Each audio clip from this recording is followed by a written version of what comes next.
Një ngjarje e rëndë ndodhi në Durrës ku si pasojë një përplasje me makinë mbetën të vdekur 2 fëmijë ndërsa një tjetër mbeti i plagosur. Për të folur për këtë ngjarje kam të ftuar në një lidhje direkt avokatin e njohur Nduaj Pjetra. Avokat, faleminderit shumë për intervistën.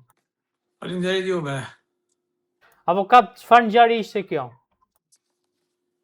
Tani kjo është një ngjarje shumë e rëndë për çdo njeri që e ka ndëgjuar dhe e ka parë edhe nëpërmjet mediave, është një rast krejtësisht tronditës.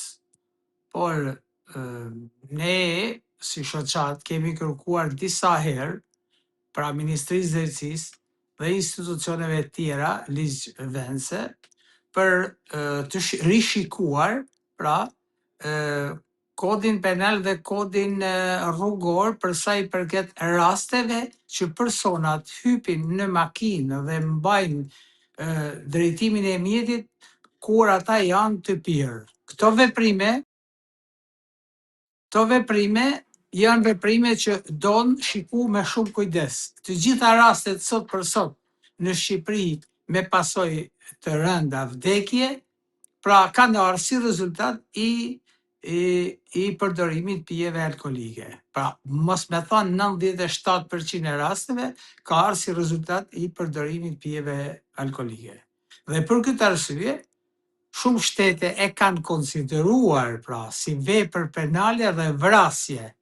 Dhe në këtë rast edhe ne i kemi propozuar Ministrisë së Drejtësisë që ta rishikojmë këtë dënim me këtë akuzë. Pra, çdo njeri që hyp në timon dhe në ndikimin e pijeve alkolike, ai hyp me qëllim për ta vrarë tjetrin, pavarësisht nga logjika ose perceptimi që mund t'i bajnë ligjvendësi i kodit penal.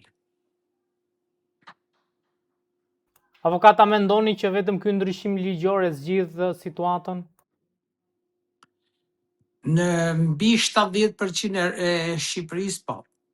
Mbi 70% e këtyre aksidenteve janë të gjitha pra që kanë si element pavarësisht nga veprimet të tjera që parashikon kodi penal dhe kodi rrugor, por ajo që është më e rëndësishmja është ajo e pijeve alkolike. Edhe shpejtësia ka lot rolin e vet, edhe mos kontrolli i institucioneve për arsye të tjera që tashmë dihet që në Shqipëri bashkitë dhe kryetarët e bashkive japin leje ndërtimit dhe kanë betonizuar gjithë qytetin, saqë asnjë vend nuk ka kënd lojrash. Dikur edhe në kohën më përpara ka pas distanca të lejuara që midis palëve, pra midis pallateve, të ketë kanë lojra që këtu mungojnë të gjitha. Dhe çdo cep dhe metër katror në Tiranë, Durrës edhe në to rrethet të tjera është shfrytzuar dhe betonizuar. Çka për mendimin tim duhet kriju një struktur tjetër që edhe me i prish të pallate që të lirojnë ambjente, pavarësisht të veprimet e kryera më parë.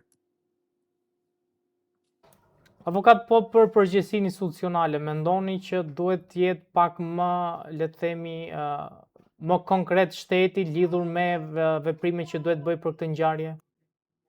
Po shteti s'do i bajnë aty, ai pin alkool edhe del në rrugë, pin hashash del në rrugë.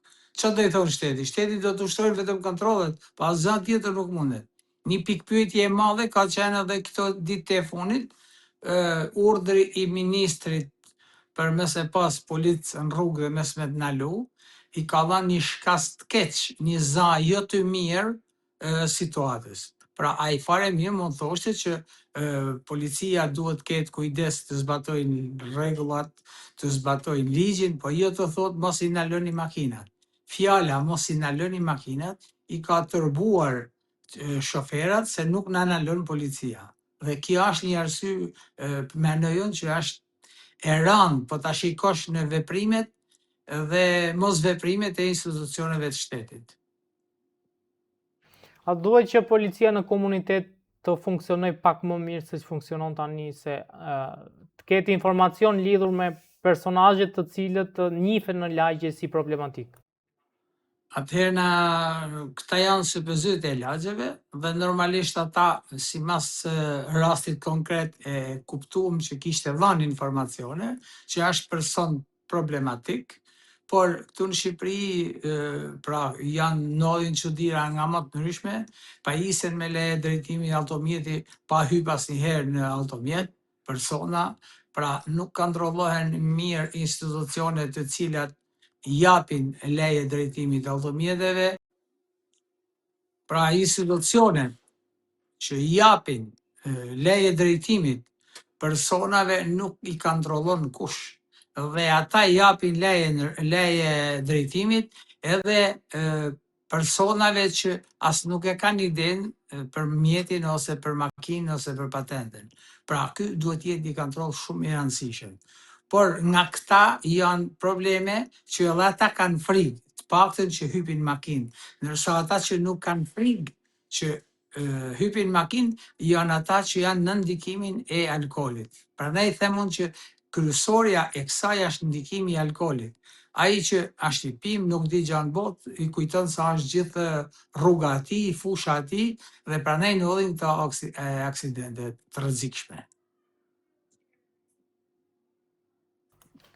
Avokat, lidhur me sigurinë rrugore, a mendoni që edhe siguria rrugore në Shqipëri nuk është në nivelin e dur, sepse le të themi që edhe rrugët nuk i plotësojnë gjitha standardet, pra le të mos jetë dhe vetëm faji shoferëve, përtej rastit konkret ngjarjes në Durrës, ë? Është shumë e rëndësishme rrugë pathuajse nuk janë fare në standardet, hapet një buset mes rrugës, prishet rruga, janë të prishura, shoferat largohen majtas e djathtas. Çudia më e madhe është këto ditë e fundit në rrugën nga Tirana deri në Kashar, që ata janë mësuar gjithmonë si miza që thonë, dhe të gjithë ta shofera nuk shkojnë, kanë 3-4 korsi dhe të gjithë e drejtojnë mjetin në korsinë e parakalimit. Çudia më e madhe ndodh këtu në Shqipëri.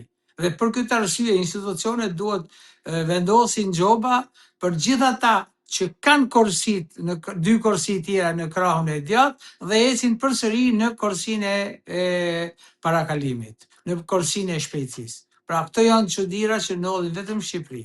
Pastaj ka edhe një gjë tjetër, që brenda qyteteve, pra i teket një deputetit, i teket një kryetarit bashkie, i teket dikujt dhe thot që këtë rrugën që ma ke bë me sens unik nga majtas djathtas, ma kthe djathtas majtas. Pra këtu janë veprime që kryhen pa asnjë logjik, pa duhet të komunikosh me standardet me sistemin evropian, që nëse ti ndryshon një rrugë këtu në mes qytetit, duhet që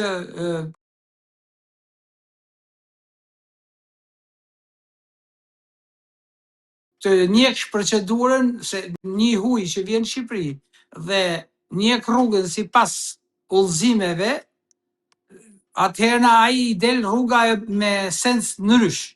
Dhe këto veprime pra i bajnë për hatër të njërit ose për hatër të tjetrit. Ose sot do me ndërtu i pallat këtu dhe e kam më të lehtë hy nga majta në djathtë se sa nga djathta në majtë, dhe këtu bashkia mbledhet edhe vendos hek tabelën mas dite e vend para dite. Pra këto janë veprime që nuk i kontrollon kush, po janë shumë të rrezikshme, janë shumë me probleme dhe më vonë pastaj bëjnë edhe të çuditshme, të rrezikshme për jetën edhe të banorëve edhe të fëmijëve që lozin në rrugë që s'kan ku lozin. Avokat, faleminderit shumë për intervistën. Faleminderit juve.